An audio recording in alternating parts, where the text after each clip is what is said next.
नमस्कार मु मनोरमा महांती आईएमडी भुवनेश्वर पूरा ओडिशा राज्य वेदर रिपोर्टिंग करुछि जे देखिबा गत 24 घंटा रे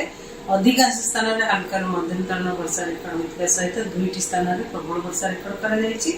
सर्वाधिक वर्षा रेकर्ड करा जायछि नवरंगपुर जिल्लार दब्बुगांव रे 82 मिलीमीटर।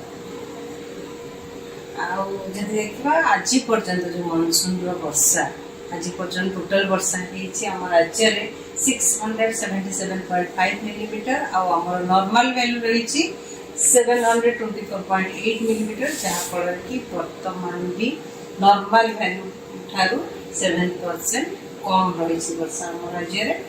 वर्तमान आमर जो लघुचाप क्षेत्र रही उत्तर पश्चिम और पाखापाखि पश्चिम केंद्रीय बंगोपसागर एवं दक्षिण ओडिशा और नॉर्थ उत्तर आंध्र प्रदेश उपकूल जोटार कि एसोसिएटेड ऊपर वायु घूर्णिबलयटी एक्सटेंड करुच्ची लंबी 7.6 किलोमीटर समुद्र पतन ठारू तार उच्चता रही 7.6 किलोमीटर से सिस्टम टी ढली वेस्टवर्ड आम ढली पश्चिम को ढली मोस्टली आगामी 24 घंटा मध्य पश्चिम उत्तर पश्चिम दिगरे मूव कर साउथ ओडिशा दक्षिण ओडिशा और नॉर्थ उत्तर आंध्र प्रदेश उपकूल देखी जहाँफल कि आगामी 24 घंटा राज्य में अधिकांश स्थान में हल्का मध्यम वर्षा रहा सहित प्रबल वर्षा रही संभावना रही गजपति रायगढ़ जिले में सहित प्रबल वर्षा गोटे कि दुटा स्थान जमी कोरापुट मालकानगिरी नवरंगपुर कलाहांडी कंधमाल गंजाम नयागढ़ ढेंकानाल सुंदरगढ़ केउंझर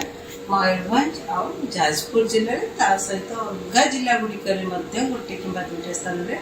वर्षा सहित बिजुली घड़घड़ी झटका पवन 30 से 40 किलोमीटर पर आवर रही संभावना रही। काली देखा काली वर्षार परिमाण टी कमिबार संभावना रही। अनेक स्थान में हल्का मध्यम वर्षा होबार संभावना रही सहित प्रबल वर्षा गोटे कि दुटा स्थान में जमीक नवरंगपुर कोरापुट रायगढ़ और गजपति जिले में रही संभावना अच्छी सहित अलग जिला गुड़िक वर्षा सहित गोटे कि दुटा स्थान में बिजुली घड़घड़ी झटका पवन 30 से 40 किलोमीटर पर आवर भी रही पारे। आ 16 तारीख जब देखा अनेक स्थान में हल्का और मध्यम वर्षा होगार संभावना रही सहित प्रबल वर्षा गोटे कि दुटा स्थान में जमीक मालकानगिरी नवरंगपुर कोरापुट कलाहांडी रायगढ़ कंधमाल गजपति गंजाम जिले में रही पारे। अधिक जिला गुड़िक बिजुली घड़घड़ी सहित वर्षा और झटका पवन 30 से 40 किलोमीटर पर आवर गोटे कि दुटा स्थान में रही 17 तारीख अनेक स्थान में हल्का मध्यम वर्षा होगा सहित गोटे कि दुटा स्थान में प्रबल वर्षा होगार संभावना रही जमीक नवरंगपुर कोरापुट मालकानगिरी और अलग जिला गुड़िक बिजुली घड़घड़ी सहित हल्का मध्यम वर्षा भी होगार संभावना रही सहित गोटे कि दुटा स्थान में झटका पवन 30 से 40 किलोमीटर पर आवर संभावना रही। और 18 तारीख में भी अनेक स्थान में हल्का मध्यम वर्षा होगार संभावना रही गोटे कि दुटा स्थान में प्रबल वर्षा जमीक मालकानगिरी कोरापुट नवरंगपुर जिले में सहित उपकूलवर्ती अंचल जिला गुड़िक वर्षा सहित बिजुली घड़घड़ी झटका पवन 30 से 40 किलोमीटर पर आवर रही संभावना रही। 19 तारीख 20 तारीख भी वर्षा कंटिन्यू हल्का मध्यम वर्षा होगार संभावना रही अनेक स्थान में सहित आज पुनः वार्निंग विशेष रही संभावना नहीं। फिशरमैन वार्निंग आम दि जाए आगामी 2 दिन 14 तारीख और 15 तारीख